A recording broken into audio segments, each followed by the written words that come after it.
Hello friends, या गोटे video को स्वागत। ये हूँ केबीआर। या तो ना बहुत अच्छी ब्रांच बहुत अच्छी। तो मुझे जाइए डमणार जो रास्ता आपंकर डीएवी आड़ को जाइए से छकरू जो महर्षि गर्ल्स कॉलेज बा जो अच्छे फास्ट से रोड गला पड़ो केबीआर यहाँ। तो सेठी लोक टे गहली थी मुझे कहले गोटे आज खाईदेवा। डबल लेग चिकेन नहीं 90 टंका किंतु खाଇବା थिला पूरा बेकार। लोक खाऊ भल लाग सत किंतु रेटिंग जदि कह ना पूरा जीरो माने मत बांति लगे से खाया एत बेकार देते से चिकेन टाक। तो यदि आप भल लगे खातु कि मो तरफ पर्सनल रेकमेंड करी या न खायापी। बहुत बाजे थिला। लोक भी केमती गहली खाऊ मुझे कहीपरि।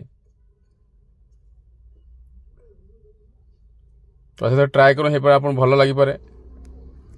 तो वीडियो थिला एतिकी। तो चैनल को सब्सक्राइब करने। अलग आइटम कौन है मुझे कहीपरनी किंतु मुझे डबल लेग चिकेन खाई मुझे भल लगलानी। Rating zero.